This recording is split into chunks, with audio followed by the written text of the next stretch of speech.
LinkedIn, the gift that keeps on giving. LinkedIn is the only place where a guy can post, "I lost my AirPods on the train, but instead of crying, I learned resilience." What?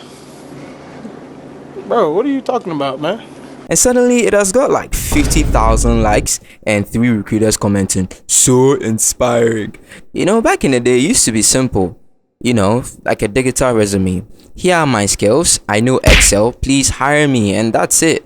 Now, it's Instagram in a soup. Except for instead of beach photos, it's a bunch of people bragging about how they once made a PowerPoint with transitions.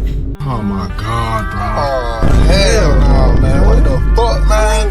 Get your ass on. Somewhere around 2018, LinkedIn swerved off the highway into a ditch of pure cringe. Suddenly, everyone just turned into a motivational speaker for HR interns. You spill your coffee? Nope, that's not a mess. That's just a metaphor for adaptability.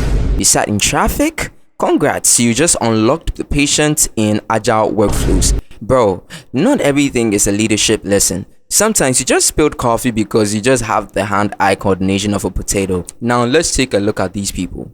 The LinkedIn influencers. They are writing 10-slide carousels like how I negotiated my 6-figure salary using only LinkedIn Premium, raw confidence, and staring contests. Or posting a picture of a brick wall with a caption, "This is how rejection looks like, but that's how I know I should just keep building." Next thing you know, they've got 10,000 followers and a podcast called Grindset, Hustle Until You Cry. And the algorithm? Oh, yeah, it loves this nonsense. Post an actual job listing? Dead. But post a blurry photo of you in an elevator holding Starbucks crying with a caption, "Sometimes leadership is about knowing when to cry upwards." At this point, LinkedIn isn't about networking or jobs. It's about who can turn brushing your teeth into a business strategy. Forgot to floss? That's accountability.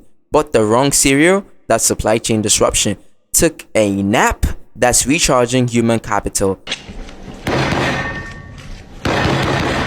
So yeah, if you're not posting a dramatic photo of yourself staring into the horizon with a caption, "Sometimes the best code is the one that you don't write," then what are you even doing on LinkedIn?